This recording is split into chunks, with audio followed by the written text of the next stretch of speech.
Well, good evening, everyone in Alberta, Canada, and beyond. It is Wednesday, January 25th, 2023, and I'm Kerry Lambert, and I welcome you to an online webinar, Evening of Solutions for a New Alberta, brought to you by the Alberta Prosperity Project, also known as APP.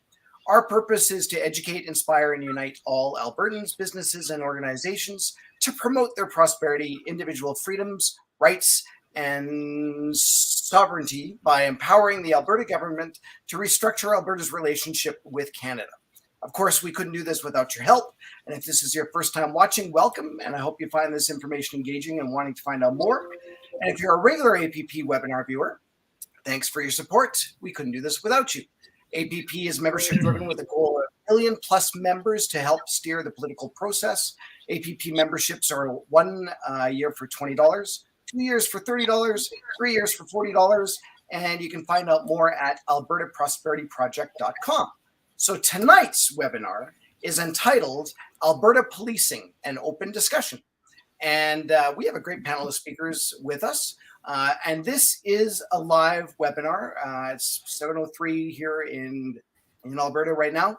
And we encourage you to ask questions and make comments throughout this presentation. And you can do that in your comments by putting in 3 question marks in a row, question mark, question mark, question mark, question mark.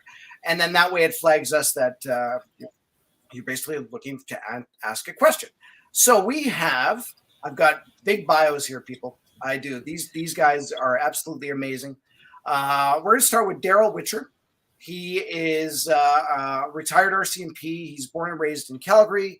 He held a Queen's Commission in the Armed Forces Reserve prior to joining the RCMP. He joined the RCMP in 1975 and retired in 1999.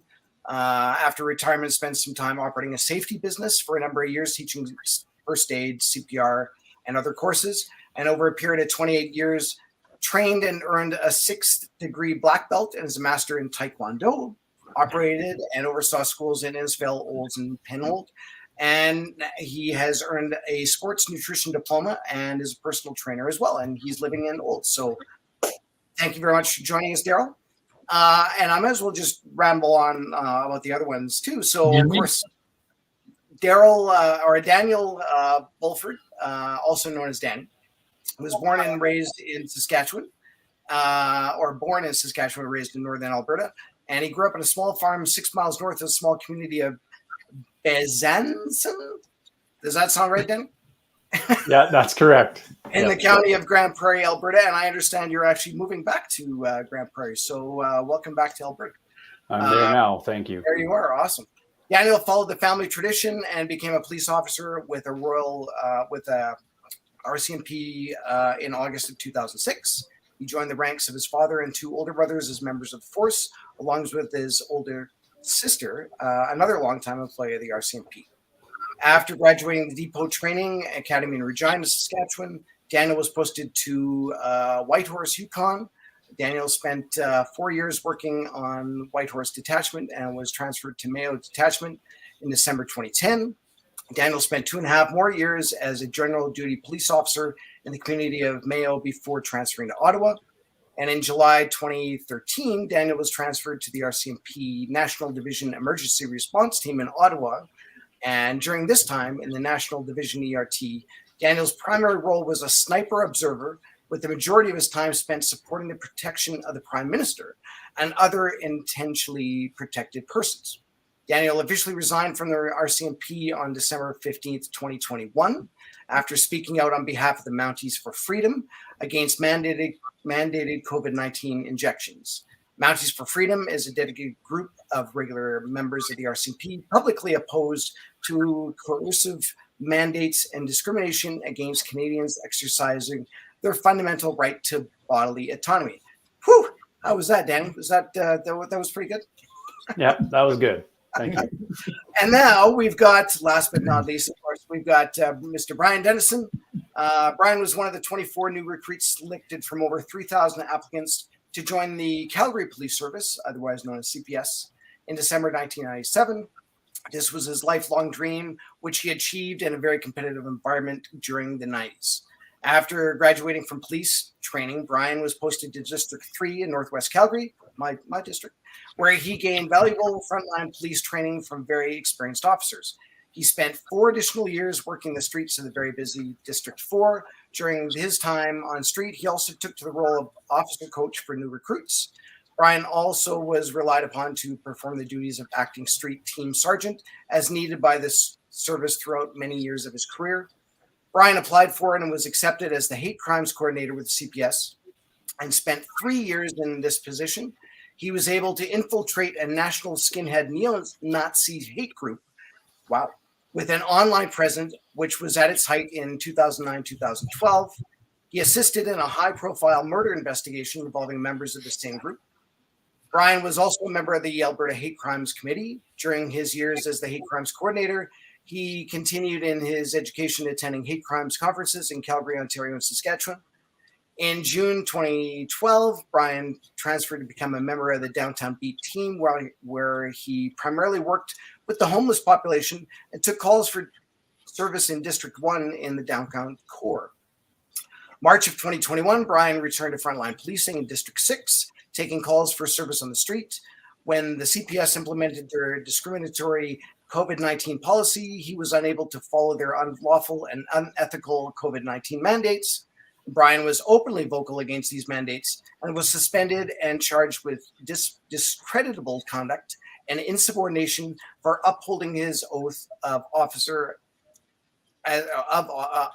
as a police officer. This action ended his career, resigning on December 18th, 2021, after 24 years of service. So, wow, what a panel. You guys obviously have, well, I can't even count how many years in total, like definitely older than me. I'm going to say you probably have 70 or 80 years in practice. So you guys should know everything at all about policing, because I know nothing. And I'm sure pretty much the people that are watching are going to be asking questions too. So from my point of view, and again, this is just an open discussion because it's an APP webinar. What we basically want to do is we want to find out what would an Alberta Police Force look like eventually, right? So there's certain things that we need to go through. And I've actually been a pretty good lad, I think. I haven't really been in any trouble with police yet. And it's growing up, we were taught that if you're going to be respectful, good, responsible, law-abiding as citizens, you must respect what your police officer says, what the law says, et cetera, et cetera. And again, the only thing that I really remember growing up with police officers was we used to have constables come to schools and kind of educate us on what was happening in the community, that sort of thing. And now I think in schools, the only thing that they do in schools is have police officers there to enforce laws. Now, I could be wrong with that, but that certainly seems to be the way it is. So it's gone from this we're benefiting the community to now we're just there to uphold the laws. So there's a wide range that we could be talking about during this webinar. And so I'm just going to kind of throw it out there, just talking about what do you think has happened over the last few years in terms of our of how the public response and perception is of either the local police officers, being say CPS for me, or RCMP. What perception does the layman out there in Canada have, and is there any way that we can probably fix that? Let's start with Danny. You're in square number one, so let's start with Danny. Okay. Well, a lot has changed from Yes. my own perspective about policing in Canada, especially this last 2 to 3 years. I think there was a real push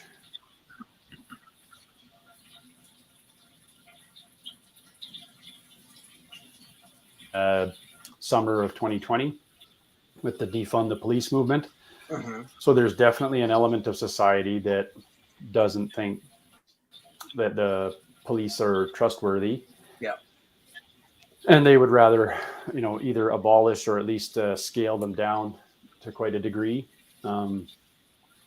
I certainly didn't agree with that, obviously. I mean, maybe biased because of my family's background in policing.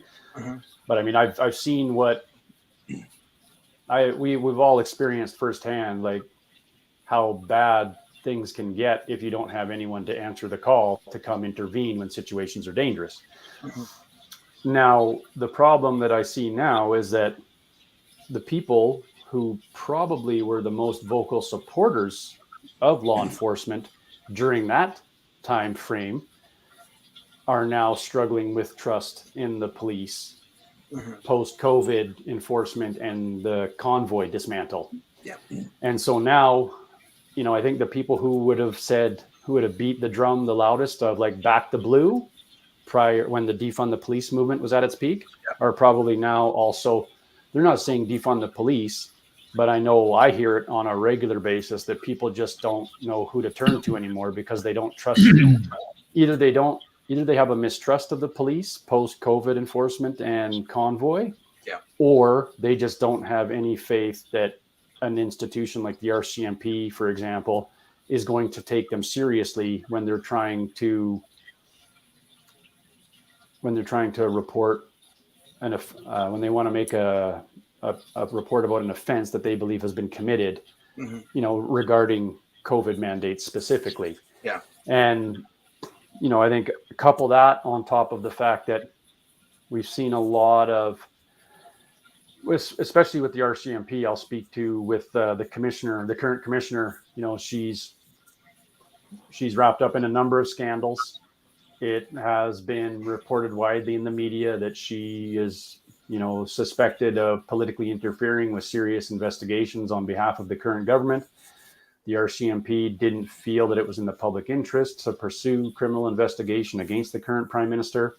Yeah. I think a lot of people are left with the feeling that either they can't trust the police because of the defund the police movement ideology, or now they feel like the police aren't going to uphold and enforce the law equally across the plane, right? Yeah. And then, of course, I'll just add on to the fact that, as police officers, we all know that people like Tamara Leach, it's a political prosecution, right? Yeah. At no time in my career have I ever seen anyone arrested, detained, rearrested on a Canada-wide for a simple breach, and then transported to Ottawa and detained for a significant length of time for alleged offenses that are so minimal in nature, mm-hmm. as opposed to, the violent offenders that just seem to get the revolving door treatment.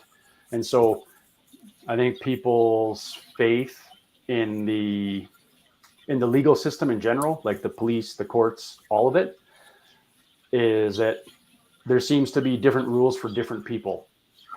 And I guess that's about as best as I can summarize what I think the current temperature is in regards to policing in Canada. And I was going to bring that all up, is that it's not just one issue. It seems to be definitely what's happening in the courts.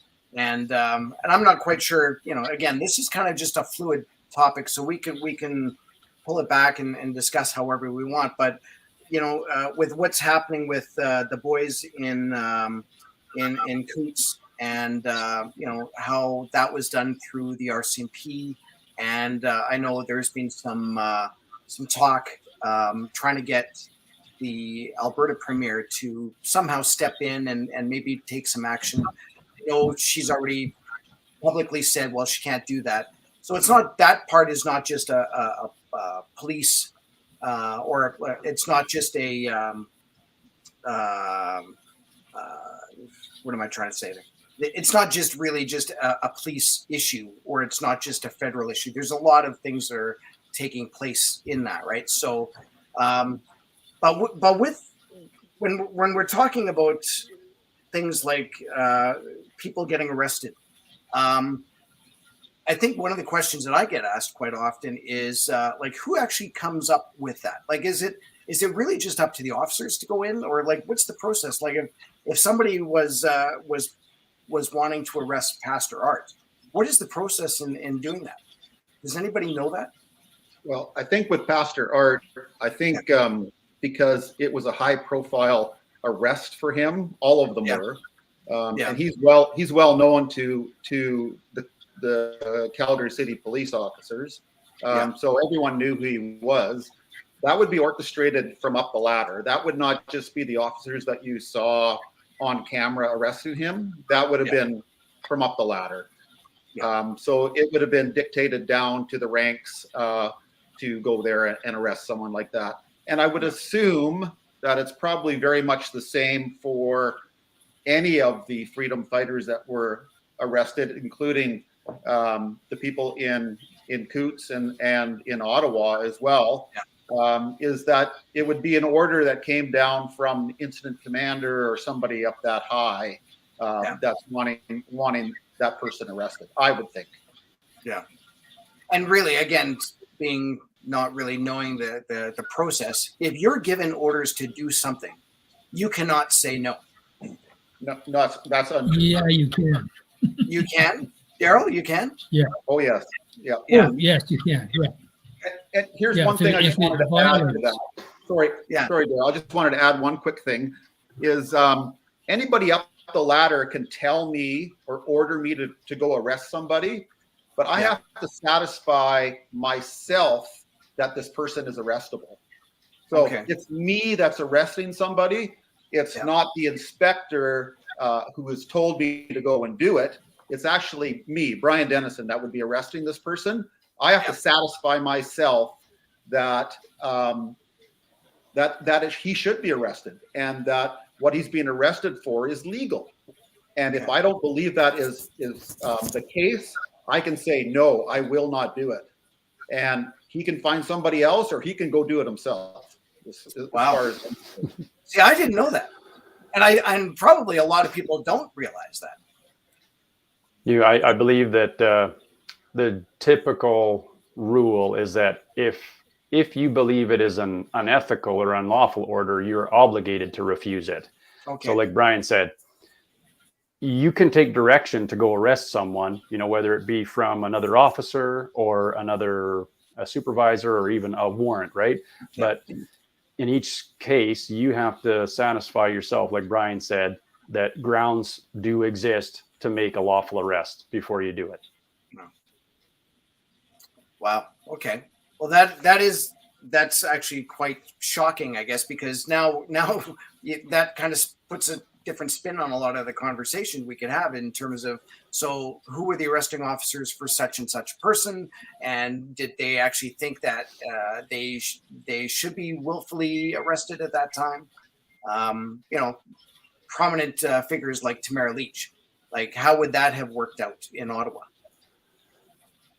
Well, I don't know for certain. I don't have all the disclosure, but I suspect that there was, you had the incident command team who's probably dealing with the event itself, and then you have the investigative team. And as soon as the investigative team deemed that they had reasonable and probable grounds to make an arrest, then that information would have been, they either probably would have sought an arrest warrant, but that's not necessary for an offense that's either dual procedure or indictable. Yeah. And so they could just direct patrol officers to make an arrest if this person is seen, if they believe and communicate that the grounds for a lawful arrest are there. Okay. And of course, you guys go all through your we'll call it schooling in order to be able to make these sorts of decisions, probably on the fly. Really, I'm thinking, right? And so if you're given that and you say no, and you keep saying no over and over again, like, what happens to you then? Well, I think it would be a little more diplomatic than me just saying You can no. lose your job. Yeah. Yeah, you could lose your job. I'd probably be asking them to show me all their grounds for arresting this person if I didn't believe that they should be arrested, as opposed to just outright saying, no, I'm not going to do that. Then, yeah, if I don't have my ducks in a row, I could get myself into a lot of hot water by not actually following an order, a lawful order. But again, they have to satisfy you because you're the arresting officer. You will be dragged into court and asked to explain why you arrested this person. Okay, then that makes sense. Because again, there's been so much that has happened over the course of COVID, with tickets being issued, with people being arrested, people being put in front of court, and I do find it interesting that the officers that would, I'm assuming, even be issuing tickets would have to be fully into that, saying yes, these people should be getting a ticket in order for them to go into court to actually talk about it. So you would hope so. I got a ticket for honking. Yes, and I was in downtown Calgary. Yeah, and it was interesting because I won't mention any names, but this fella said he didn't know me, but I knew him. He gave me a ticket anyway. And then his sergeant goes, "Oh, that was Brian Denison. Well, why did you give him a ticket?" sort of idea. And I'm thinking, okay, well, that's a little interesting. Well, they gave me a ticket because they were ordered. Everybody that's honking is going to get a ticket. Oh, yes. Right? Okay. So they can't pick and choose. And off they went with their little injunction and started handing out all these tickets for honking. Well, good grief. As a police officer, there would be no ticket for me for any of that garbage. Yeah. I would have refused to do that. Wow. Well, then you're the good ones. Well, you got to look at it. It's political. It's all political. Yeah.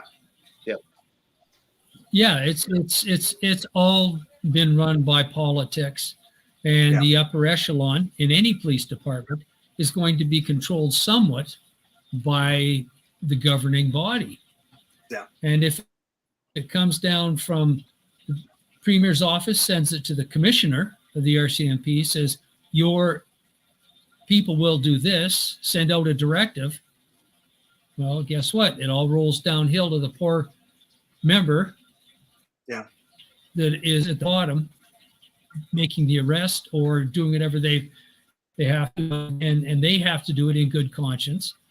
Mm-hmm. But if they've just been inundated with one way and one set of information, then a lot of times, okay, these guys, they're a lot smarter than I am. They're senior officers, so I'll just go and do it. And they may not get a whole grasp of what's going on. It's difficult to say for the actual, we could look back at it now and say, we should have done it this way, or they should have done it that way. But the poor street policeman, they said, okay, you three, you're going to go out and you're going to do this. You're going to arrest this person irregardless because they've done this wrong. They've done that wrong. They're horrible. They're bad, whatever. Yeah. So the member just goes out and does it. Yeah. And that's definitely not good, but you've also got to cut them a little bit of slack too, because they may not be getting the full picture, which we can see now because it's after the fact. Yeah. There's definitely political interference within our police agencies, I would say. And just speaking of Calgary Police Service and the chief that's there is directed by our police commission. And the police commission, there's two people that sit on it, or there were two people that sat on it that were totally against the police. One of them happened to be a Black Lives Matter activist before he became a council member. And he's sitting on the police commission. So, you know, they're directing the chief what to do. And I don't have much credence to put into the chief of the Calgary Police Service either, because he's buying into all that stuff and allowing that type of political interference to dictate his job and what he tells his men to do. So I've lost total respect for him. And I just want to touch on something that Danny had said just in the opening there, is that about what people's the way that they see the police officers nowadays. And it comes back to kind of what I was just talking about there. It starts at the top, and the top is the police chiefs, the commissioners, and all those people that are actually running the police agencies. And most of those guys up there haven't been police officers for 10, 15 years. And they've lost sight of what it is to be a frontline police officer. So they're telling their people to do stuff that wouldn't be what a normal police officer would be doing in the way they think and the way they operate and the way they do things on the street. But the people that I've talked to since all of this has come down with the vaccines and all the Freedom Convoy and all that stuff, is Danny talked about the people that used to put the blue lights on, especially in Calgary. They changed all the outside lights of their homes to blue to support and back the blue. Those people have come up to me and going, I will never do that again. They were the biggest supporters of the police, and that happened to be the people who wanted their freedom. And then the police came down heavy and hard on all those people, not, I think, thinking that these are our supporters, but they were politically influenced to do that. But they were politically influenced against their biggest supporters. And now that support is gone. And to bring those people back, it's going to be a really tough road to go down. And again, I'll come back to it. It starts at the top. You need to have some really key people at the top that really know what it's like to be a policeman and what it's like to police citizens of Canada. Not act as a government agent, but police people of Canada. And that's who you're working for. You're not working for the government. And so I've seen a big demise in the way people see police, and even the way police hire nowadays. They hire who they can get. They don't necessarily hire who's the best. And that's why I put that in my bio. I actually wrote my test in the U of C with over 3,000 people in 2 days for 24 positions. Nowadays, you know, if you can write your name and you can do a little bit of an essay, they've lowered their standards so low, and there's not that great of applicants anymore. So what do you get coming out the other end? You don't get the same caliber of people that they once could have. So sorry, I got off on a little tangent there. But. Do you think that? If I can speak to that, Kerry, just for a second. Yeah, absolutely. There's in the RCMP right now, you don't have to have a personal interview to be hired by the RCMP. To flip burgers at Dairy Queen, you got to talk to the manager. 3 times usually. Yeah. And not in the amount of police now. You don't have to have a personal interview. Yeah. If you have a degree of any kind, it doesn't matter if it's in police studies or basket weaving.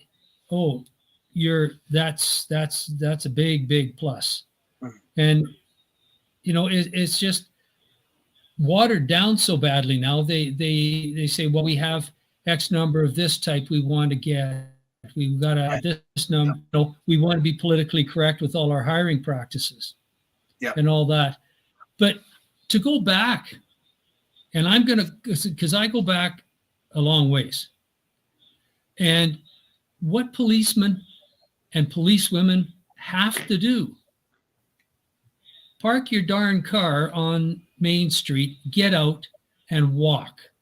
Knock on doors, go into businesses, ask them, how are you? Do you have any problems? What's going on? Hey, my name's Darryl Witcher. I just got transferred here. You know, you're an insurance company. Who do you represent? Like, what do you do? And you get to know the people. And that's what the police don't do anymore. I can tell you for a fact, in the town I live in, I don't see the members unless I have a direct contact with them with my, I don't see them walking the streets. I don't see them patrolling the school zones.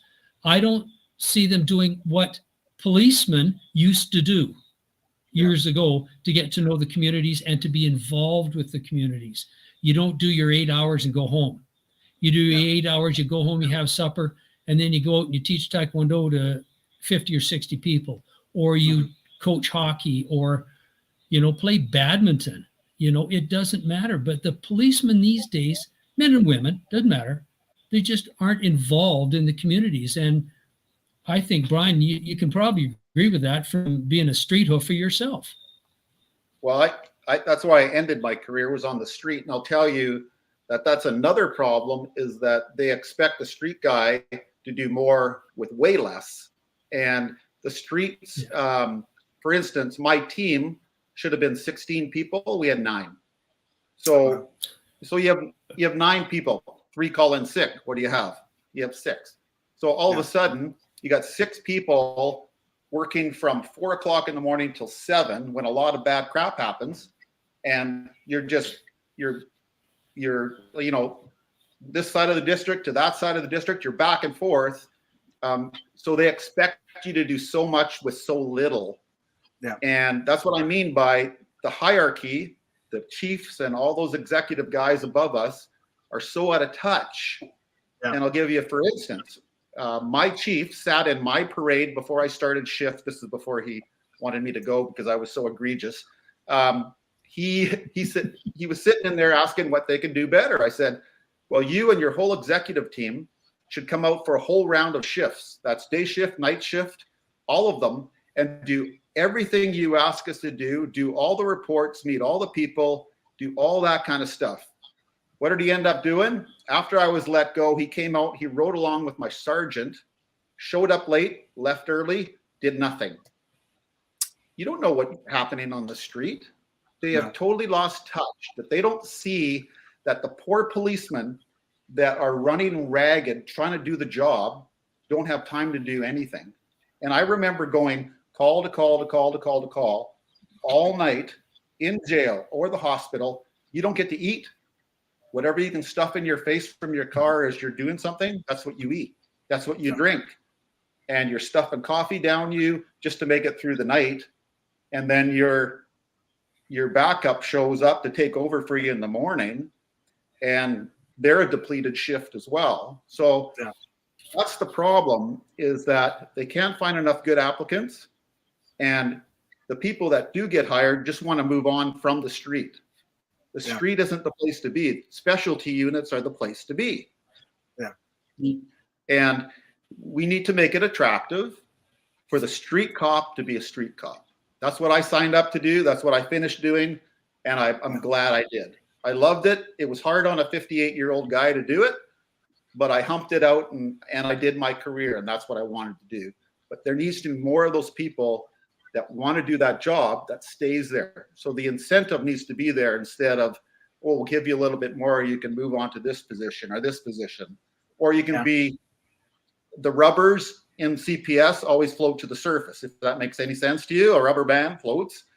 All the rubbers float up the ladder and they become your bosses. So all the people that weren't good policemen go up the ranks, it seems. Or all the people that got into trouble or got charged with something seem to move up the ladder. So there needs to be a new way of looking at who your boss is and who actually fits that bill of being above reproach to actually be a police chief, a superintendent, a sergeant. It shouldn't be the rubbers that are leading the pack.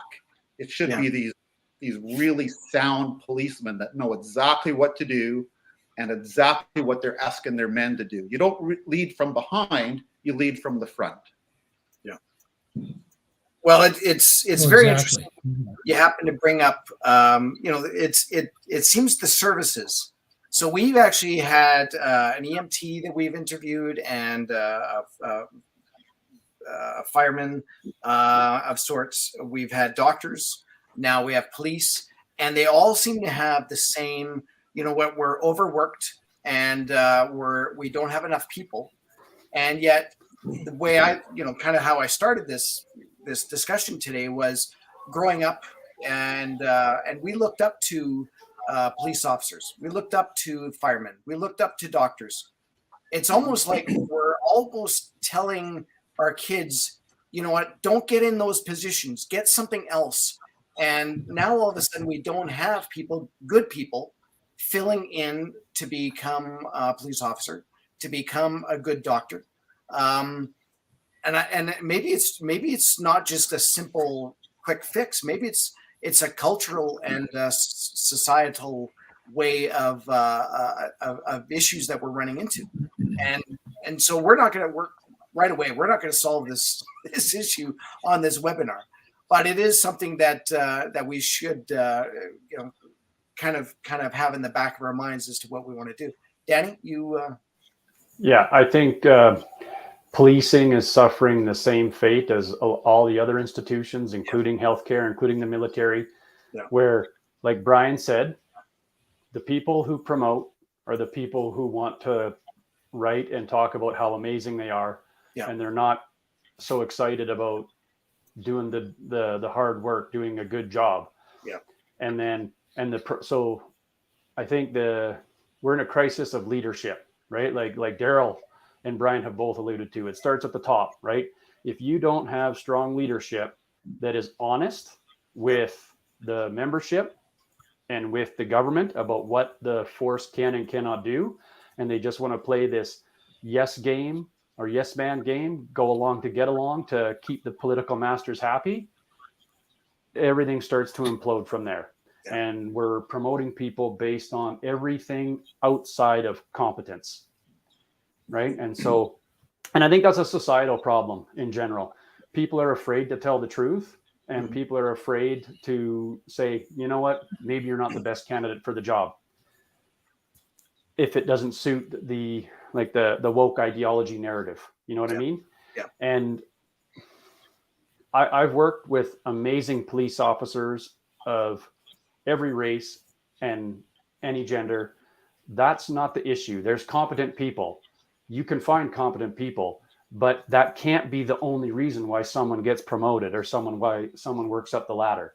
Yeah. You know what I mean? And, we have a promotion process in the RCMP anyway, where it's all about writing about how amazing you are. I've done it. It's gross. It's not an enjoyable process. Like you feel like when you're a real team player, you feel bad because it's all about writing about how great you are.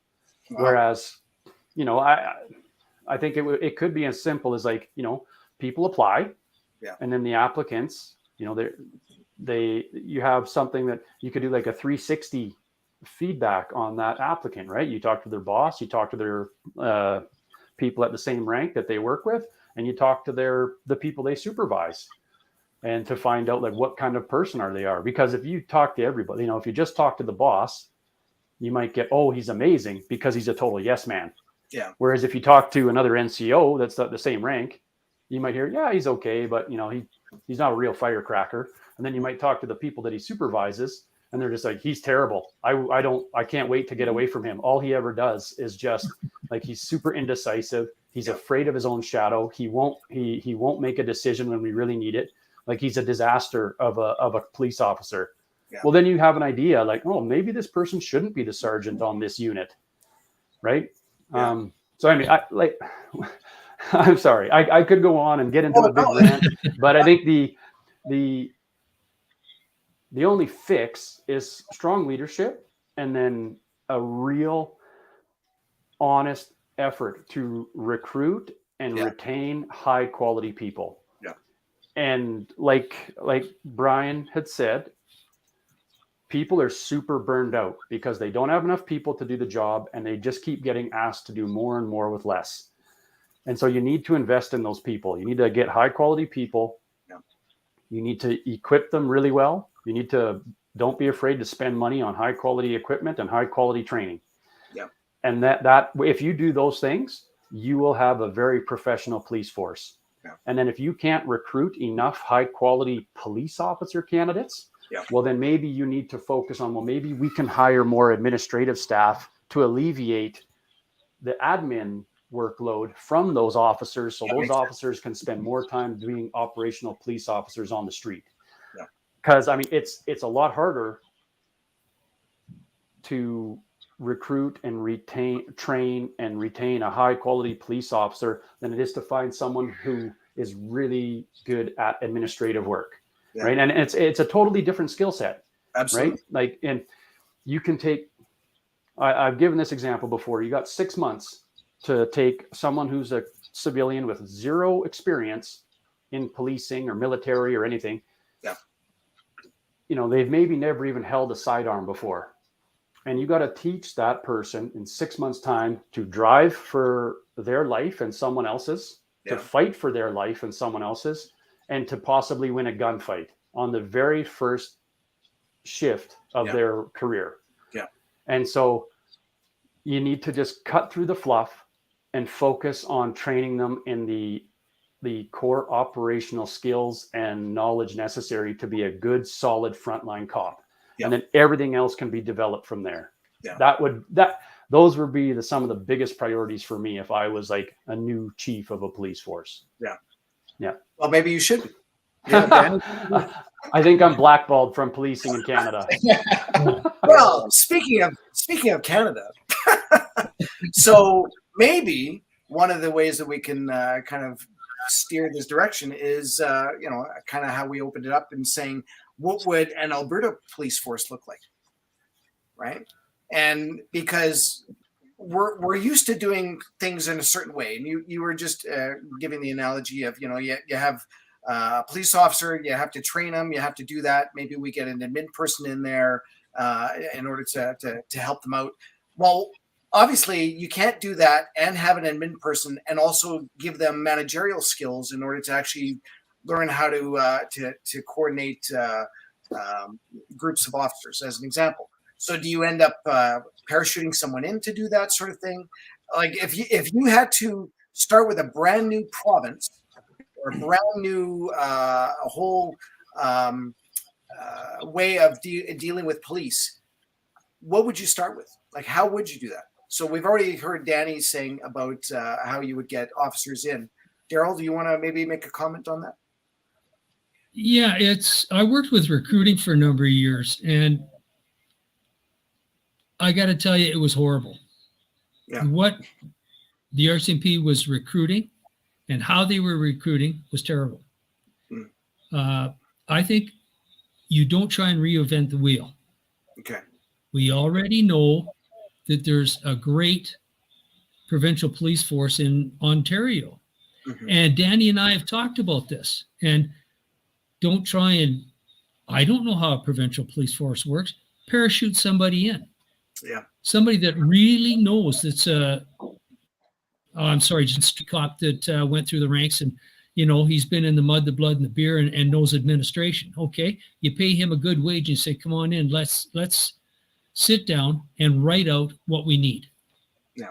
And that's the way to start. And then you have some other experienced people come in and assist. But recruiting is the biggest thing. All I ever wanted to do was put bad guys in jail. Mm-hmm.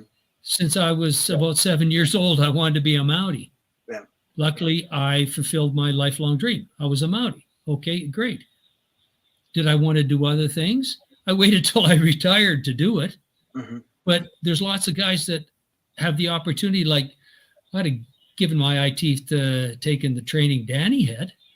Mm-hmm. To be able to shoot the wings off a fly at 1,000 yards, that would have been great. But working detachment and freeway patrol or highway or whatever, you were busy trying to hone your skills on that. Just the way Danny had to hone his skills into what he was an expert in, as well as Brian, the units that he worked with. So, okay, let's suck some information out of these guys. Let's get them on the, maybe the hiring board or the, a committee to, okay, what do you think we need? And then go from there. But you start at the top, get somebody in that really knows how to do a provincial police force. Yeah. Don't model it after the RCMP, for heaven's sake. Yeah. CPS. Don't take a broken model and try and fix it. Yeah. Start new. I And would say that's basically the way I look at it. sorry. Yeah, I would say I've been very fortunate with my previous career in that I did get to work with. I got to work with multiple police forces, you know, municipal, plenty of Mounties from all across Canada, OPP, NQ, and Quebec Provincial Police, the Sûreté de Quebec. Yeah. And consistently, I was the most impressed with the OPP. I mean, they're not perfect. They have issues like every service does. Yeah. But I've always been really impressed, like whether it's their surveillance teams, their investigative team, their tactical unit is world class. You know, they're a legit police force. Yeah. And they just so happen to give me a little bit of faith that there's still some really solid police out there in Canada with the testimony that they gave at the Public Order Emergency Commission, because they were very, very frank, very fair, and very factual. Yeah. And I think that like exactly what Darryl said, you don't need to reinvent the wheel. Like, go to them. They are probably the leading expert in a large province police force, especially one that would be very similar to Alberta as far as, like, you know, a lot of rural community policing. Yeah, that's right. Because the big cities are going to keep their services, right? Yeah. I think they would probably be the best example to follow in Canada that I can think of. How does it work in Ontario? Do they also have RCMP as well as the OPP, or? Yes, but only for federal and protective policing. Okay. Or integrated units also. So in theory, if we wanted to start our own police force, we should be able to do that now, right? We don't have to wait for any vote or anything like that. If there was enough people out there saying, you know what, I like the idea of having a group look after my area that I live in. If I live in Grand Prairie, and you know they've got their own police force, I'm assuming, as most cities seem to do. No, they're RC, I think, aren't they? Danny? Grand Prairie's RCMP, but they're in talks right now. The city is talking about moving to a muni police force. Okay, so yeah, and then if that's the case, then maybe they wouldn't necessarily need a provincial police force, right? Well, I think you could easily start one here in Alberta. I think the appetite is there. You have to have, the premier has to be on board. Yeah. You know, she has Danielle, are you on board? Danielle? Okay. I hope so. I had a little chat with her myself. But you know, and then start hiring or start looking for key people to come on board and to navigate through the starting up of that. And then you will attract from all police agencies across Canada, hopefully the cream of the crop. Yeah. Especially if you're starting a police agency and the way it's supposed to be run is run that way, there will be policemen jumping ship to come and work for them. I know I would have if I had a better place to go than where I was in the end. I would have jumped on ship, no problem. I'm an old guy, so they probably wouldn't have hired this old guy. But you know, there's a lot of experience out there, and I know a lot of policemen. I know a lot of IT people that worked for CPS, and these are cream of the crop.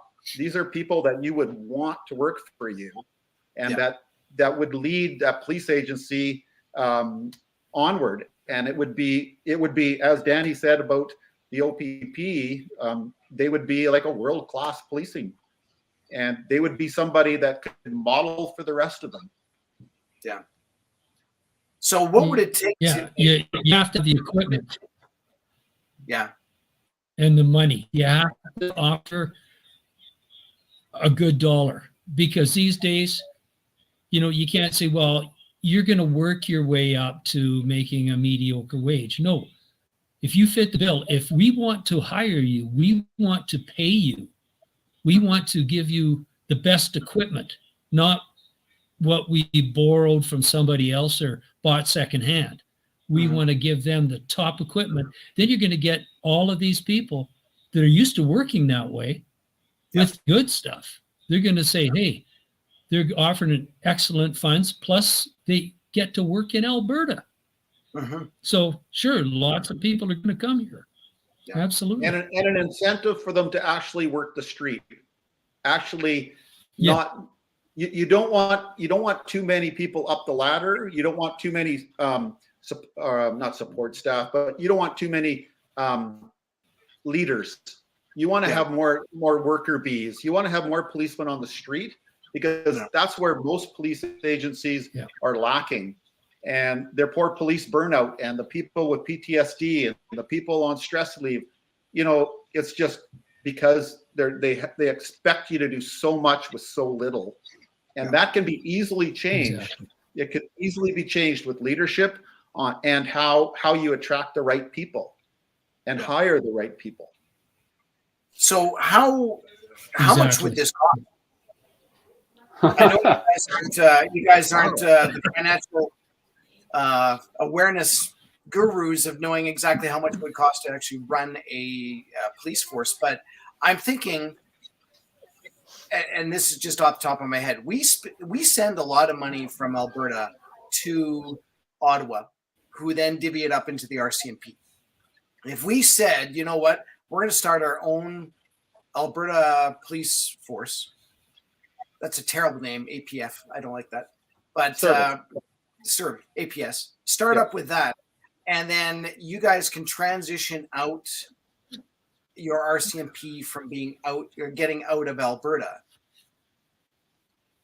That seems to me like then we basically have the money here anyways. Aren't we paying a lot of the bills for the RCMP now? Yeah. Right? Like if the RCMP the easiest way, Kerry, the easiest way to get a budget is say, give us the same that you're giving CBC. Yeah. I guarantee it'll be a better investment. Well, no, and the problem is we don't know exactly what the money is that's going to the CBC. We think we do, but I'll bet you there's so many other secret. That's another topic. yeah. Policing the CBC. But like as an example, if it was say $2 billion is basically to run a police force in a province, and again, I'm just making that number up. I have no idea if that's a good number or a bad number. If that money was originally going to go to Ottawa, we would just withhold that and we run our own police force. Essentially, yes. Yeah, I don't think there would be that big of a deal to do that. Yes, but also you have to realize too, okay, if I write a ticket on the freeway, that's going all that money is going to go to the coffers in Edmonton. It's a provincial thing. If I write a ticket within the town limits, because I'm working, I'm RCMP, so a certain amount of money goes to the town, then certain amount of money goes provincially. Yeah. So if you got a provincial police force, they can negotiate, or the province can say, okay, any ticket written anywhere within the province of Alberta goes to the coffers of the Alberta Police Service, and then there will be X number of dollars funneled back to municipalities somehow. I mean, I don't know how they want to do it, but everything is split up. But when you got the feds coming in, and there's too many pieces of the pie. Let Alberta Provincial Police Force be the whole pie, and then we can split it up as necessary. And is that typical of how the money gets divvied up? Like if you wrote up a speeding ticket, I'm driving through Airdrie, and does the municipality of Airdrie get the money from my speeding ticket? A portion, because it's written within the town limits of Airdrie or the city limits of Airdrie. They get a portion of it, and the rest goes to the province. It's all. That's administrative stuff that I didn't really get into. I just had fun writing the tickets. Yeah. Because I'm a traffic. I think the ticket all goes. The money from ticket revenue all goes to the government. The government dishes out to police agencies as it's not like $5 from a traffic ticket goes to Calgary that's right. for every. Yeah. It goes to a main coffers, and then it gets dished out to the police agencies within Alberta. Yeah. I don't know what figure they figure out, but that's the way it is. Yeah. I know we certainly in Alberta, we like to say more Alberta, less Ottawa. So we don't like giving any more money than we possibly need to give to the feds. And essentially, if we could, work out some sort of an arrangement where the RCMP is less of a factor, I think most people would enjoy that. Now, having said that, there is a billboard on Highway number 2, and I think it's by Bowden. I could be wrong, but it's around there. And it actually says something like "Save the RCMP." So there is a group out there that are worried about losing their RCMP It's job. the RCMP union. Is that what it is? The National Police Federation, which is the union representing the RCMP, that is most likely. I mean, up until just recently, I was still receiving their emails. Okay. Yeah. You certainly wouldn't expect the RCMP to spend money on a billboard unless it was a bit of an issue. The conversation could be that the RCMP would be defunded or removed from Alberta and replaced by something else. I mean, that topic has been tossed around. Well, I mean, my entire career, right there, Alberta has talked about this multiple times. Yeah. I don't think anyone would be really surprised, especially now. Yeah. Especially, I mean, that's one of the things that Danielle Smith has spoken about openly. Yeah. And I think my personal thoughts on this are that even within the RCMP, K Division or Alberta has always been kind of looked to as one of the more advanced and professional divisions of the RCMP. Okay. And so I think as far as RCMP divisions go, I think K Division is the highest functioning. It is a desirable place to work. And if you've got service in K Division, you have a level of credibility anywhere in the RCMP, you might get posted after, especially like if you work in K Div and then get transferred to Ottawa, the people in Ottawa are like, oh, you work in K Div, like you're a real cop. You know what I mean? So I think there's a lot of officers that already exist in Alberta that would probably want to remain and would probably patch over. I think a lot of them would. You might have the odd person that's posted somewhere that they're not real crazy about. They don't like where they're living and working at the time. As an RCMP officer, they might pull the chute and go take an RCMP transfer somewhere else just to get out of that location. But I think a lot of the people that are kind of they're established in Alberta with their career and their family, they would probably want to stay. Yeah.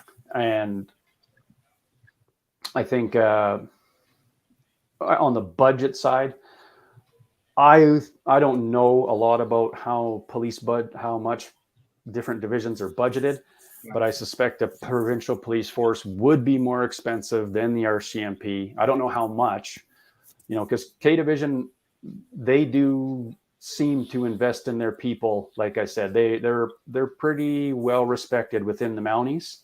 Yeah. And so I think they probably do invest in their people pretty, a lot more than other RCMP divisions do already. But I do think the RCMP is also notorious for, like Brian said, like doing more with less, like as a whole. And so, whereas I do think that the OPP probably does have an edge when it comes to like looking out for their members, like, making sure that they have enough resources to try and mitigate the burnout and the mental health issues that maybe the RCMP isn't quite as good at. So I think it probably would be more expensive, but K Division is already a well-funded RCMP division. And so how does that work for training? Because my understanding is that there's a training facility in Regina. And again, not knowing all that much about the RCMP, but it sounds like everybody has to go through Regina, and whether you're working all across Canada. But is there other places to go and train? Like, in other words, would we end up having to create our own training facility? And does the OPP have their own training facility? The OPP does have their own training facility. Brian. Yeah. Where did you train, Brian? Calgary? Yeah, Calgary has their own training facility, but I have heard rumors about having a provincial police college sort of idea, sort of the same sort of thing as in Ontario, which would be an easy way of doing all of the provincial police in Alberta. But I know a lot of the police agencies do train, like Edmonton does their own. I know Camrose and like Tabor, and it used to be Lethbridge, like Tabor and Lethbridge used to come up and kind of join Calgary, but I think they're doing their own now. So there was that type of coming together for it. But I think most of the big cities want to keep their training local. So I would figure, and Danny could probably answer this a little bit better, is RCMP deal with a lot of rural policing, which is a little bit different than what I dealt with, because I dealt with all city policing. So the way that you police might be a little bit different. Being a cop is a cop, right? You can be able to figure that out. But that type of training, I think, might need to be trained into that type of personnel that's going to come and actually work in maybe a 4-member detachment or go to Grand Prairie and work in a larger city. It needs to be specialized type of training, I would think. Danny, I don't know, can you add to that? Yeah, I think that's accurate. Although, all RCMP officers go through the same training in Regina, a depot. And then, by luck of the draw, you get dumped in, Grand Prairie versus Mayo, Yukon, right? Where very different styles of policing.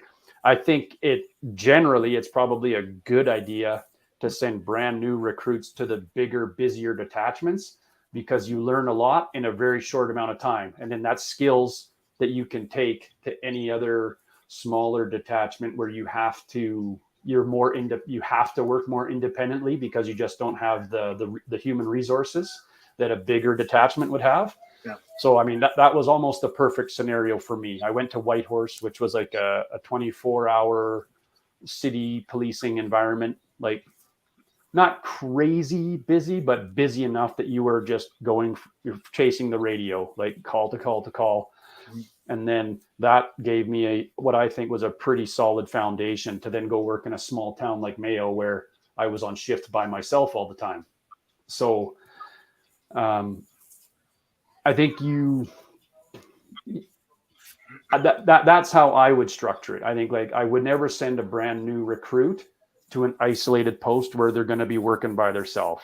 Like, I would always send a brand new recruit to a bigger center where they're going to have like a number of people who can directly supervise and coach them along the way until they kind of build some policing chops, so to speak.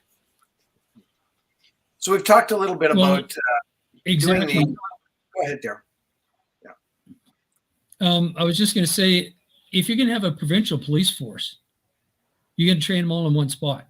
They're all going to get the same training. They're going to know a heck of a lot more about provincial statutes or the laws of Alberta. Yes. Right. As soon as they come out, more than somebody like myself. I came out of depot, come to Alberta. I got to learn all my provincial statutes and everything else from there. And I'm going like a one-arm paper hanger to try to learn this, and that's so I can do my job properly. I know the criminal code because that's what they teach in Regina and that. But if they were to have one local, let's say we'll put it in Red Deer because it's central. So you get everybody coming in, and I don't care if you're a 15-year veteran from another police force, you're going to come in because you got to learn provincial statutes. Yeah. You be modified, like they had modified troops in training, but they do a 1 month stint to acclimate to the Alberta provincial statutes, or if we become an independent nation, then, the national laws of Alberta, Yeah. But then, like Danny said, don't send them out to, a single man detachment or a 4-man detachment. Send them, to a place that's busy, Red Deer City, Grand Prairie, a large center, Fort McMurray, as opposed to where I went, Redwater, where after 3 weeks, I was riding by myself. I was, the only thing I had to rely on was the guy working highway patrol. And if he was close, I could ask him questions, or get his. But yeah, it's Danny hit right on the head. Send him to a busy place where there's lots of people, lots of members. So I'm going to say by a show of hands, who is in favor of actually having a provincial police force? And Dan, okay, I was going to say there's got to be someone that's going to say no, and I want to find out why.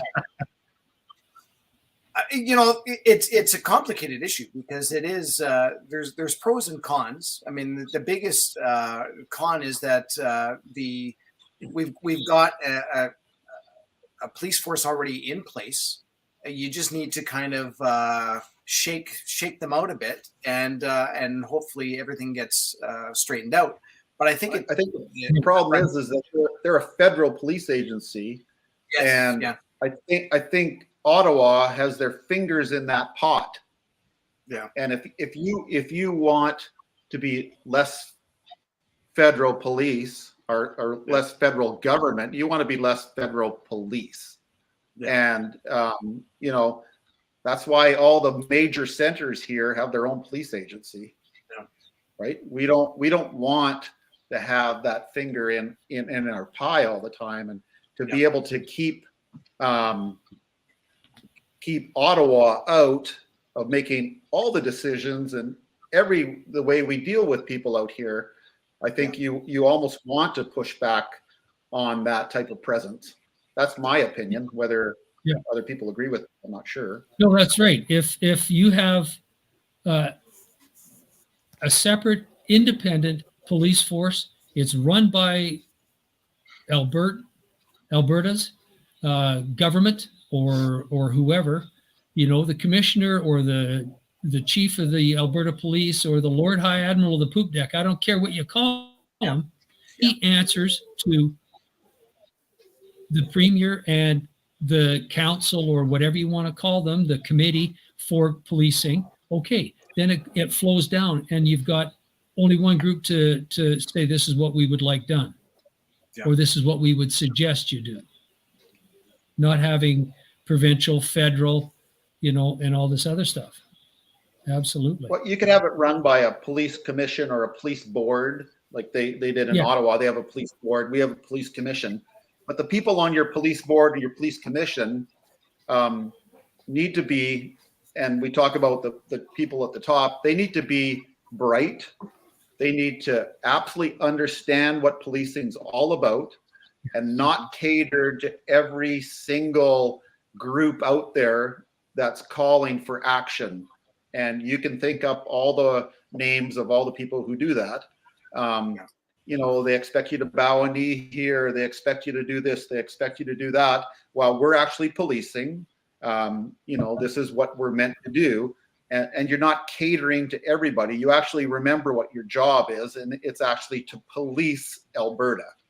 And that's the key, is a lot of police agencies have lost the idea that what they're actually doing is they're actually policing their city or their town or their province. And they're acting beyond that of being the long arm of the government in many cases that we've seen in the last 2-3 years. Yeah. And that comes from the leadership. That comes from the people who aspire to be in politics. And a lot of these people who are at the top of these police agencies, they want to do other things when they're done. And who do you please? You please the people that you want to become. And that's what they're doing. And you can see it. It's clear as day. And just look at the Calgary Police Service. I can guarantee when he's gone, he will be trying to get into politics. And he should be gone really soon, because as of this year, he's got a 13% approval rating from within the CPS. Isn't that interesting that someone with that type of approval rating can actually be a chief of police of a major center? Yeah. Weird, well, it goes with mayors and prime ministers too. Yeah, it does. Again, the rubbers flow to the surface. Yes, it does. Yeah. So I'm just scrolling back through the questions. People are asking, when are you going to get to the questions? When are you going to get the questions? Well, we wanted to kind of finish up at least this portion and talk about, how we could even do this provincially. And again, there's a lot of logistics that we would actually need in order to get into this. But a question that does come up quite often is how do we fit the Indigenous population into this police force? And again, I know nothing in terms of how the RCMP police the reservations or anything like that. Like, does anybody have any idea on how that works? Not really, other than I don't care who you are. Yeah. You want to become a policeman. Yeah. Fit the bill. Yeah. You can't have a grade 6 education, and because you are a native, be allowed in. No, you got to have a minimum grade 12 education. You got to fit the physical bill. You got to be able to write the exam, pass the exam, pass the physicals. That's the way. We don't show any favoritism. You're right. That's the way things used to be when you used to be hired specifically based on your merits. And now it's like, well, okay, let's see. Out of 12 people, I have to have 4 in this category, 3 in this category, 1 in this category. Like that is ridiculous when we're looking at hiring. Well, I have worked. Carrie, I have can worked tell with you every. stories. Yeah. I have worked with every race that you can imagine, and some of the best people I've worked with were not white. Some of them were, some of them weren't. But there's a lot of Aboriginals that work on the reserve in the RCMP, or if they have their own police agency, they work there. But there's a lot of white people. There's a lot of Asian people. I think that's where society has lost sight of actually, we're all actually human. It doesn't matter what we look like here, what color we are here. Hire the best people for the job. When you hire the best people for the job, you'll actually have a great outcome, because these people, though they might not all look the same, they actually all think that we're going to do this job the same. It doesn't matter what I look like. It doesn't matter where I go. I can police whoever. It doesn't matter. And that's where society has lost sight, is they have pigeonholed, depending on what you look like, what color your skin is, what language you speak. If you're here as a refugee, they pigeonhole all these people, and they want to actually cover bases for everybody. And that is wrong.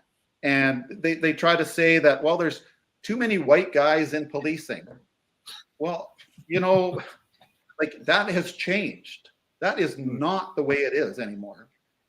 And we just want the right people. I don't care anything else, just the right people. Everything else doesn't matter. You can be any gender, 2 genders. You can be any of those 2 genders, or you can be any color, doesn't matter. Just actually pick the right people for the job. Yeah, I would just like to add my one comment on that when people ask me about this specific issue, is that when I was going to a high-risk call, I don't care if you're male, female, black, white, Indigenous. I don't care. All I care about is that you're going to back me up when things are bad. Yeah. I just need to know that you're going to help protect me, and I'm going to help protect you. Right? We could disagree on everything else, political views, whatever, religious beliefs, doesn't matter. Yeah. All I need to know is that when it's an emergency call and we're going to do something high risk, you got my back and I got yours. Yeah. And that's all that, Exactly. in my experience, that's all that cops matter, or that's all that cops really care about, is that you pull your own weight, you take your share of the work, and that I can count on you to help protect me when I need it. Yeah. Like, all the rest of it is just peripheral noise that's made into a big deal by the media and special interest groups. Yeah. I've worked with amazing women. I've worked with amazing men of different races. I can tell you right now, the highest performing member I ever worked with is currently working on the Calgary RCMP emergency response team, and he's a native guy, and I loved him like a brother. And he hands down, he's the most skilled person I ever worked with. So like, none of us care about that extra noise that you hear about nonstop in the media. All we care about is that you work hard and that I can count on you when I need you. That's it. So I was just when you're hired, you all had to think about it. Yeah. I was just given a note here that you guys are working together to write up a plan for APP. Is that correct? Yeah, actually, that's true. Actually, I put together a paper for APP already on the different sections. And then Danny did some work on that, and I submitted that as well. So we've got a bit of a thing going already here, but we just got to find out what more that they want. Yeah, well, that's great. And again, the idea behind APP is that we basically educate Albertans, and we also help maybe steer the current political process. And if there's an idea that we can have in terms of policing, and we can hand it to the powers that be, and they get adopted, then that's great, right? More brains, the better. We have to have the political will to do this. Yeah, that's absolutely true. Yeah. So I think I'm gonna go back and look some of these questions here, and I know some of them are a little off topic, but I will actually ask those questions just because I think it's worth discussing. Because if people are willing to ask the question, I think we at least have to be willing to possibly even ask or answer it. And maybe there is no answer, or maybe we just don't know the answer, and that's totally fine too.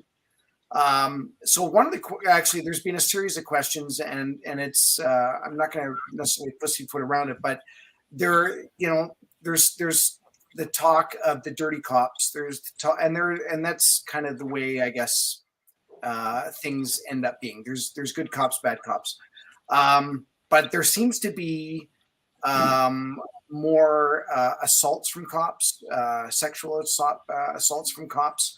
And do you have any idea when that does happen? Why is it quickly brushed under the rug as opposed to being able to be talked about? Is it just easier for that to just be dismissed? I can't speak anything specific about it, but I would say those are the people you don't want to be on the police force, and you do whatever you can to get rid of them.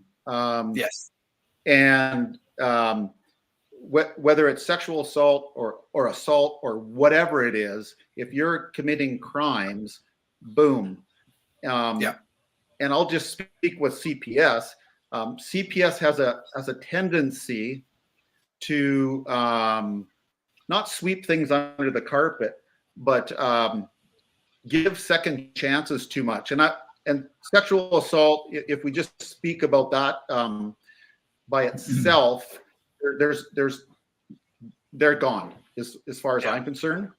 But if you're driving intoxicated and you get pulled over and you get charged, you know what? That's really bad judgment. As a police officer, you're held to a different standard. Your standard is higher than everybody else's.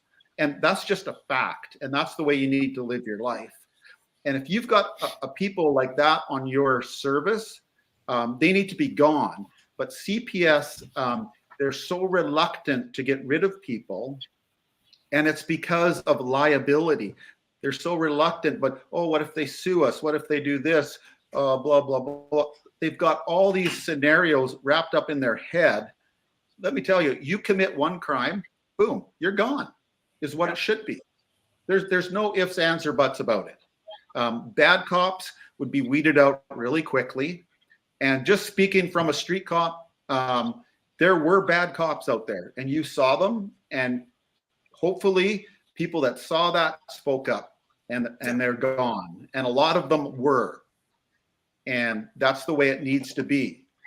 But it's all in the hiring practices as well, because a lot of people now get hired, and the standard is lowered so low, the bar is so low that they hire people that would never have been hired when the three of us ever got hired.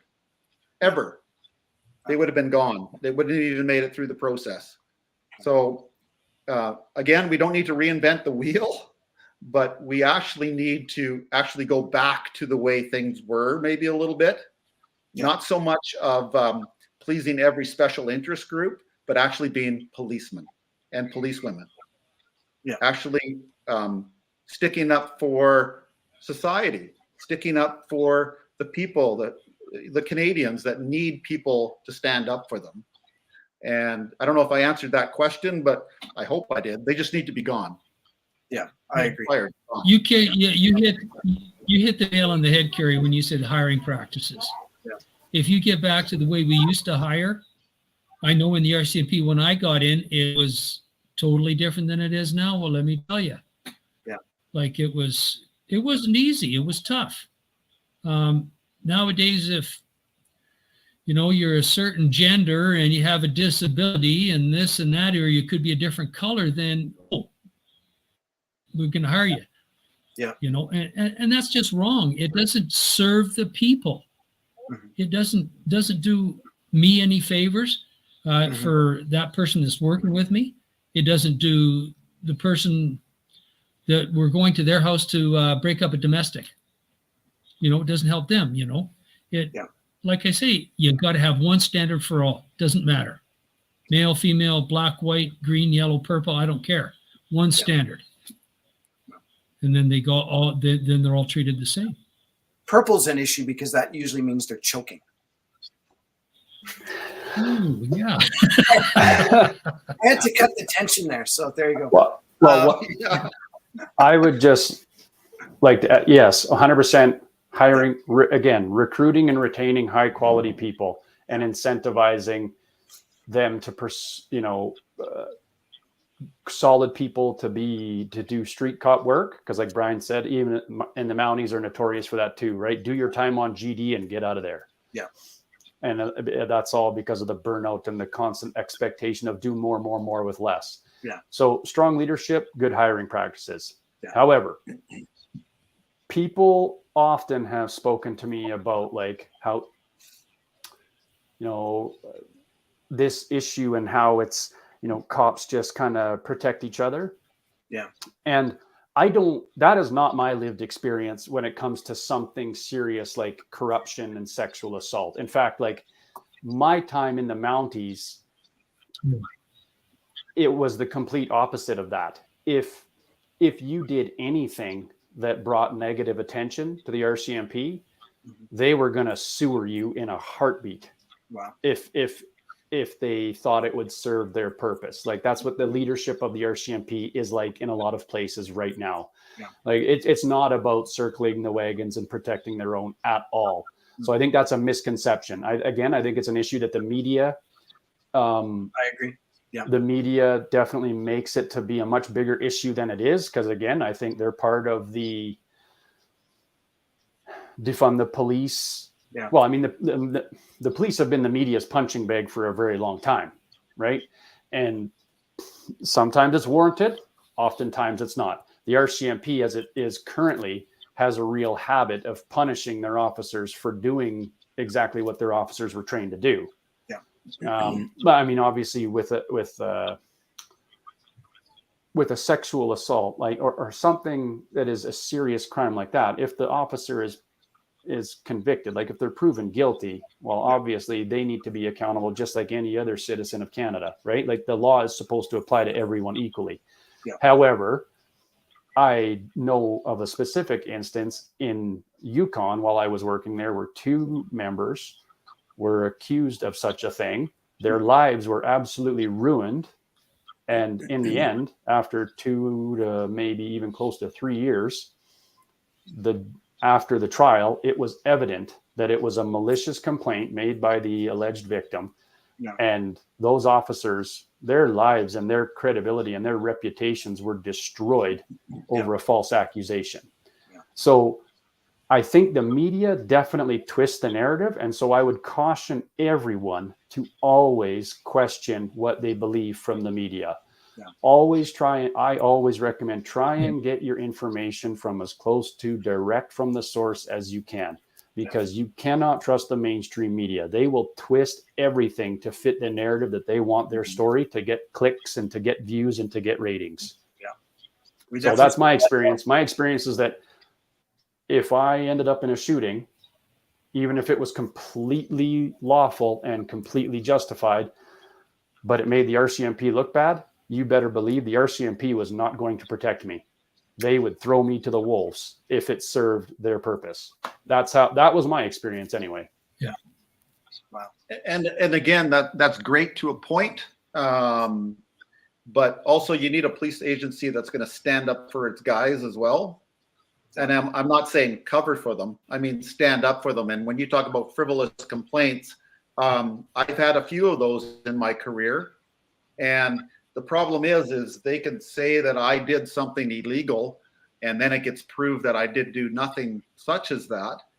But they entered into this complaint, but there's no repercussions for them. So I'm just trying to show the other side of it as a police officer, and it has happened to me that nothing happens to those people who actually present those false complaints against a police officer. And that kind of lends myself into the next little thing I wanted to talk about is the way that society now has come down so heavy and hard on policemen. And you can't almost do anything right ever. Doesn't matter what you do. You can run into the most dangerous situation. Somebody pulls a knife on you and slashes your shirt open, and you actually end up having to take his life and shoot that person. You're still demonized as the worst thing in the world. Well, why are you? That person could have actually done that to your loved one. But we, as policemen and policewomen, have stood in the way of that.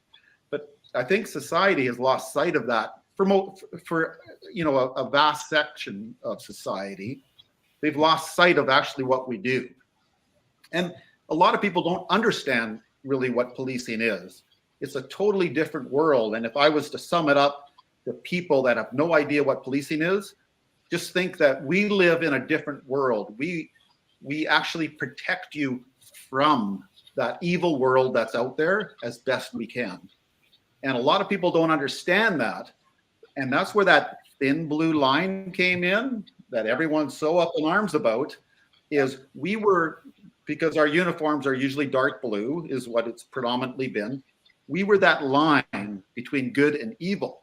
And that's what we did as policemen and policewomen. We actually stood there protecting you from that other side of society that predominantly you don't see. Nowadays, you hear it all the time in the news, but you don't live it. We lived it. So when frivolous complaints come up against policemen and nothing happens to those people that lied about you, that's a problem as well. Yeah, no, I agree. Yeah. A strong leader will hold their people accountable when they need to be held accountable and defend them when they need to be defended. And it's all about just being honest, right? Yeah, tell the truth. Yeah. If your officers get into a shooting, but they did what they should have done, support them. Yeah. You know what I mean? But people are, the RCMP's way of dealing with stuff like that is they hide behind no comment until enough time passes that people kind of forget about the story, right? Whereas a strong leader, if you're confident that your officers did what they should have done, then you go in front of the camera. In my opinion, you'd go in front of the camera and you'd say, yeah, there will be an independent investigation because there has to be transparency. Yeah. But I believe that my members did exactly what they've been trained to do. Yeah. It could be that simple. That simple would be, and then that could end all of this constant speculation about, whether it was justified or if there's a cover up. Because when you say no comment, it just seems like you're trying to hide something.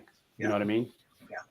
So when you say that's why a lot of time in the States, they release the body cam pretty quickly because they want to fill in that other 3 minutes before that one 10-second video that someone took on their telephone. That's right. And they want to fill in that and show you exactly what happened. And that's why they're trying to do that. But predominantly, they don't do that in Canada. They don't fill in that other side of the story that's missing for you to actually have all the information. Yeah. I was going to ask. Media has been bought and paid for. Maybe. You were asking about or saying about the a strong leader. Do you believe that a strong leader should be appointed, as I think most are now, or should they be elected? Well, I think that there is you could do kind of I don't know if you call it a hybrid, but a quasi-election process. And I think get it down to maybe the way, I mean, like in the RCMP, you have you write an exam, you have to meet a certain mark on this exam, and then you write your competency resume where you have to show different examples of where you meet all the competencies for the certain position. And then you go to a panel for review. And then that panel ultimately will probably make a recommendation to the line officer who's going to select the candidate. I don't think in theory that process sounds bad, but what I think, again, I think there should be more input from the people who have been supervised by that person and who are going to be supervised for that person. So if you're talking about the commissioner for the RCMP, for example, ultimately right now, the way it is, the prime minister of the day selects and appoints the commissioner of the RCMP. I think maybe something you could explore, like if you had your own police forces, you have a panel of high-ranking officers or people that would kind of be the logical next group to be considered for the job. There would have to be some kind of validation process where they have to show that, I have the experience required to do this job. And then I think where you'd have the government would probably have a vote on who they would select, or maybe cabinet would vote on who they would select, some kind of representation of the population. But then I also think that the membership of the police service should get a vote too. Mm-hmm. You know what I mean? Because they're the ones who are going to be the most directly impacted and influenced by who their next commissioner or police chief would be. Yeah. Maybe it wouldn't work, but that's just something that I would at least explore as an option. Any other comments for them? Yeah. As I'm looking through these other questions. You look down in the States and some of the hierarchy or the commissioners of police agencies are actually elected, which maybe there's a point to that about keeping people honest. And if they're not doing their job, you can recall them. I don't know if we do that in Canada. I don't know if we can do that sort of thing in Canada where we elect a police commissioner. But I think if it's a well-appointed person who is personally holds value in what they do and can really see that what they're doing is leading a top-notch organization per se, and they're held themselves above reproach to a lot of things, I think you'll get the right candidate that you want. And I can speak, I have one person in mind from just in the Calgary Police Service of a person that would fit that bill, and he hasn't made it any higher than a superintendent for the very reason that he continues to go out onto the street and shows up at calls. He's a superintendent, remember, he doesn't need to do any of this, but he goes to calls, on go his hatch gloves to any dirty fight at a bar. He's there at all the dirty domestics, and he gets chastised from the people above him for doing that. And he's the type of caliber of person that you're looking for that would actually lead an organization. And so whether they're elected, appointed, hired, to me, it doesn't matter. It all comes down to the right person again. Yeah. Just like we were saying before, make sure that you have the right person in there. So here's a question, and I'm just going to paraphrase it, but what happened out in Ottawa with the police force and what they did in terms of the horses and et cetera, we all know what's going on with that. Do you think that there should be some sort of a public discipline to those particular officers? And the comment would be that would go a long way towards rebuilding public confidence.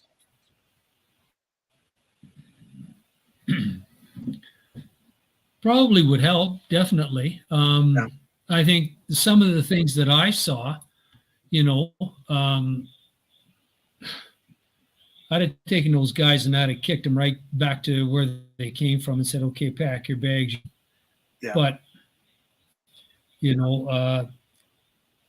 it's so hard to say. The guys that are trained in riot troops and all that stuff, they've got their training. They're told, okay, now this is what you got to do. You got to protect this. They're given their specific orders of what to do. And I don't know what was said. So it's hard for me to comment on anything that I didn't actually see. Some of the things I saw, like, wow, no way. Those guys should be publicly disciplined. Those guys were more soldiers and they were kind of do what they told, versus how we kind of started the conversation about if you're a police officer and you don't think that you needed to be involved in terms of arresting or anything like that you can basically say no. So are they, do you think? Yeah, guys are looking after their careers. Yeah.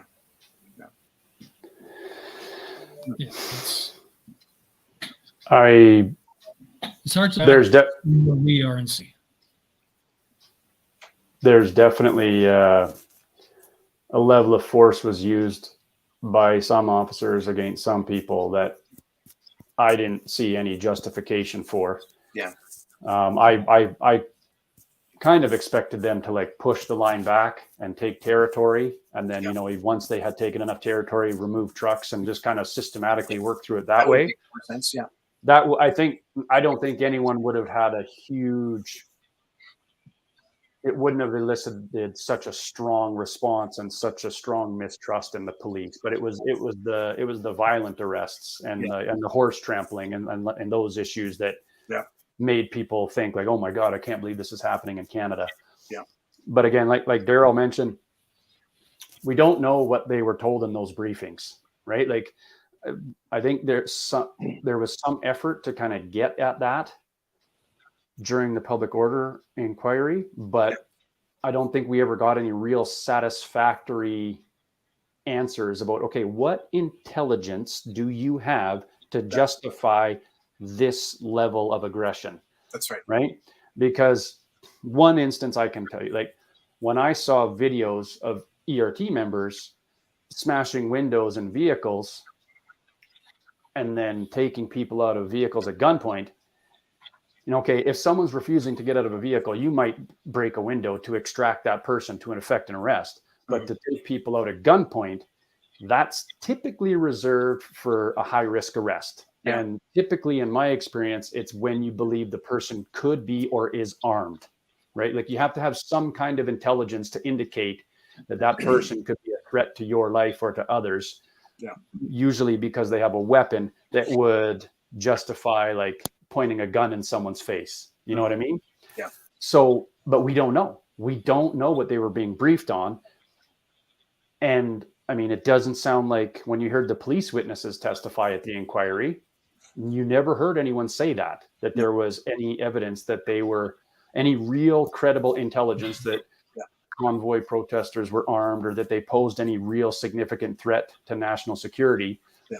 However, you had Jody Thompson, the national security advisor to the PMO or the Privy Council, who has no law enforcement or intelligence experience at all, making up her own intelligence unit because she wasn't satisfied with what she was receiving from the RCMP, OPP, and CSIS, who are responsible for domestic intelligence. Yeah. So who knows? Who knows what they were being told? Because I know what my old team, those guys aren't mindless thugs, right? They're high performing members who really, really care about being professionals and being masters at their craft, right? Like we were when we did other operations back when I was still working, we always wanted to make sure that we were acting in a highly professional manner.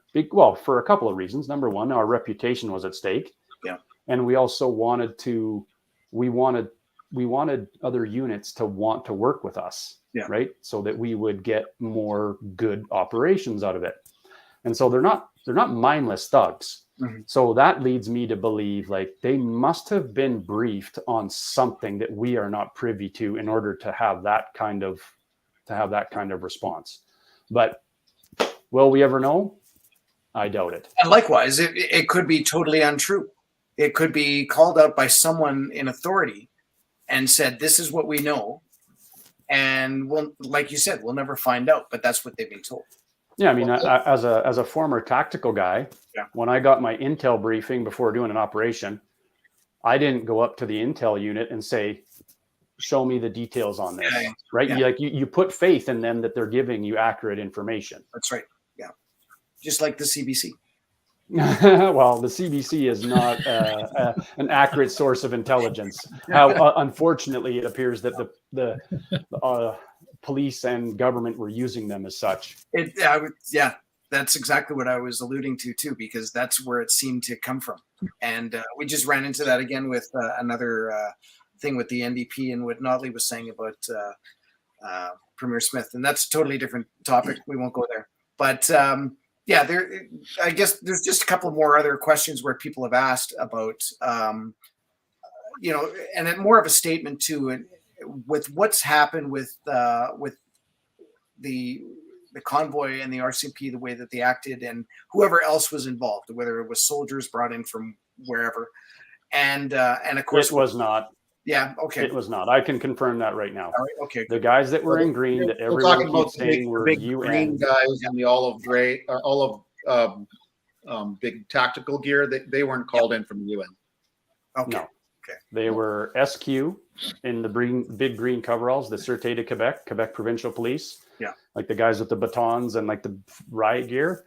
And then the guys that were in like the tan or green tactical gear, like with in the background that looked like soldiers. Yeah. That was either RCMP ERT or OPP True. Oh, okay. Yeah. And would they have been from that area, or would they have been brought in from anywhere in Canada? Could have been from anywhere in Canada. Anywhere in Canada? Okay. Yeah. And so with that and with what happened in Coutts, it certainly seems to have caused fear in a lot of people. And that's kind of what we were talking to initially was, how do we combat that? How do we fix this ongoing problem of making, the cops should be the good guys, right? And they were the good guys when I was growing up, and probably when you guys were growing up as well. And it just seems to have fallen down. And then you get instances like this with the convoy and with Coutts, and now all of a sudden we don't have the same trust in them. Is it more? Can we get media involved and say, this is the police officers are good people? Can we get them to go out and do community service and go walk the beat and maybe show up at certain events? Like, I don't know. I don't know what the magic answer is. And I think the police agencies attempt to do that. They have parts of them that actually go out to community events. They have all that. The problem with what has happened to policing and why so many Canadians don't respect police officers like they used to is kind of several things. Society has demonized policemen through a lot of things that have happened, especially down in the States. You get the defund the police, the BLMs, all that have really put a bad light on policemen. Hiring practices where you don't get the best policemen that they used to have, and then acting like the long arm of the government, taking more of what the government wants you to do as opposed to actually being the policeman for the people. And that has actually raised itself to the point where now I think there's a lot of policemen that are kind of disillusioned with their job as well. I know I have a lot of friends within the Calgary Police Service still, and a lot of them go, man, as soon as my time's up, I'm out. And the reason is you're scrutinized so highly not only by your agency, but by people in general, that it doesn't make it a very fun career when you think about it. You're always looking over your shoulder. You're always wondering if this person's going to put a frivolous complaint on you, or you're going to be asked to do something that you don't want to do. And I know a lot of police officers, and I'll speak just from the Calgary Police Service, did not want to partake in any of the COVID stuff. Nothing. They didn't want to write any tickets. They didn't want to do any enforcement of any kind, and they didn't. But then there's always those people, the yes men that have been hired lately, that will follow those orders. And that's never been great in society when you're just following an order. They hired policemen to be thinkers. They hired policemen to actually be able to think through those difficult situations, come up with great decisions. And I think that's what's lacking, is a lot of those people aren't being hired anymore. Couple of other questions here. If we have a provincial police force, will the same tactics be possible as to what happened in Ottawa and Coutts? I think you need to be more specific about what tactics they mean. Yeah, because there is a time and place where the police have to act and they have to use force, right? Yeah. Like, was it appropriate in Ottawa? Not in every instance, for sure. Like, there was definitely arrests that I don't believe that were made that were not necessary, and a level of force that was used against some that was not necessary. On the Coutts issue, I don't know enough about it to give you a real solid opinion, but the guys that are still in custody from Coutts, they're charged, they're accused of some serious offenses, right? Yeah. And I know I've heard lots of people say to me directly, "Oh, they're totally innocent," and I said, "Well, I don't know that. How do you know that?" And no one has given me any real credible answer to prove their innocence. And I said, "Well, you can't really make that statement until the evidence comes out and is publicly available to scrutinize." But what I do know is that, there are groups that exist in Canada and all over the United States that do deliberately try to look for opportunities to harm police officers. Mm-hmm. I knew that before COVID was a thing. I had received debriefings on groups like that from Alberta that had, they had weapons and they had, training sessions. And so those groups do exist. So I don't know. I don't think people should automatically assume that it was a setup, because that is an extremely high risk thing for a police agency to be involved in. I've never seen anything in my career to suggest that the RCMP would go to the lengths of setting people up for that kind of offense. Because if they were to be found out, it would absolutely destroy all credibility of the force, right? So I think don't assume until you know the whole story is what I would say about that. Yeah. Well, from what I know about the families, and I'm just going to say, okay, go ahead, Darryl. Everything aside, I don't think the big question is guilty or innocent at this time, because there hasn't been a trial. The evidence hasn't been presented.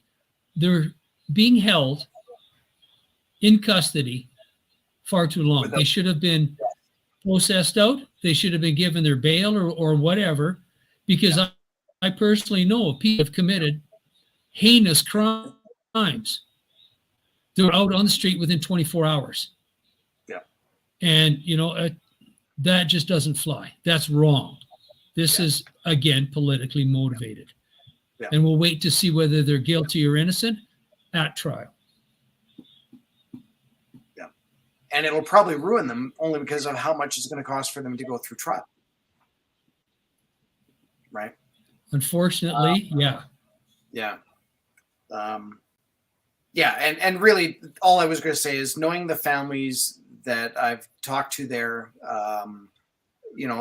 whether or not they're innocent or not, again, the whole idea is that they should be released on some sort of bail.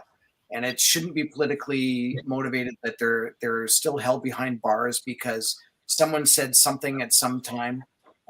There's probably been other things that have been said that have been worse.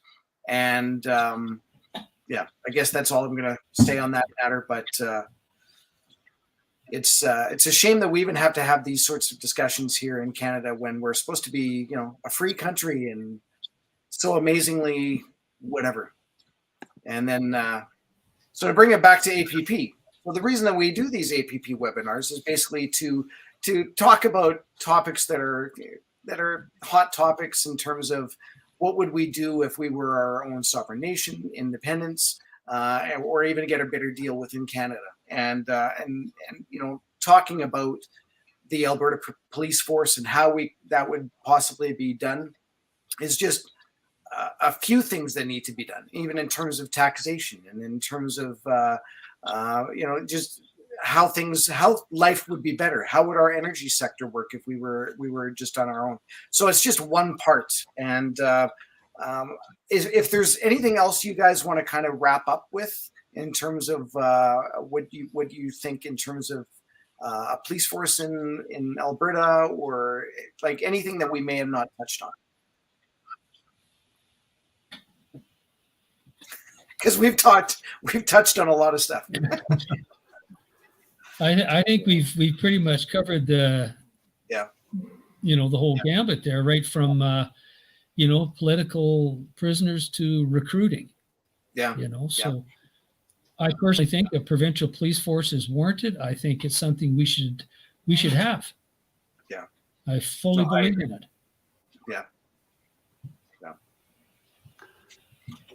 I think one other thing that I would be looking to address if I were if you're the premier of Alberta and you want a provincial police force, or Alberta decides as a population to go with a provincial police, is just communicate clearly, right? Honest, open communication and clear expectations. Yeah. Because like Brian and Darryl and I, we've all mentioned the expectation that you're going to do more and more with less. That's what leads to burnout. That's what leads to the high attrition rates and the need to get more and more people. And then maybe that snowballs into, well, you need so many people that you can't select only the best quality people. You need to have clear priorities for your police service. These are our identified priorities. You have to have your 2 or 3 main ones, because if you got 10 of them, well, it's just too much. You're not going to have the resources to do it all. Yeah. But then that expectation has to be communicated not just to the police but to the public. And then the police your police leadership has to be willing to speak openly and honestly to the government and to the public and say, look, this is what we can focus on to be sustainable. Yeah. If we try and I think Brian mentioned, if we try and promise the world to every single person that demands action, the wheels come off and everything just falls apart and nothing is done well. Yeah. And that was my experience when I was working contract policing up in the Yukon, right? No one was willing to tell the government, the territorial government at the time, and the people of Yukon that we don't have the manpower to sustain the service that you are demanding of us, right? We can focus on the big stuff. Some stuff is not going to be able to be addressed. We can't run around chasing every single demand, because it's just, when you don't have enough people, it just leads to nothing but burnout. And then everything starts to fall apart when when the police are severely burnt out all the time. And with that, we're almost at 2 hours. So I'd like to thank you guys. You guys have been amazing. Darryl, Danny, Brian, thank you again for even offering to come on. I know it's 2 hours out of your life, but I'm everybody that watches and listens, they certainly appreciate any time that we do something like this. And so thank you very much again.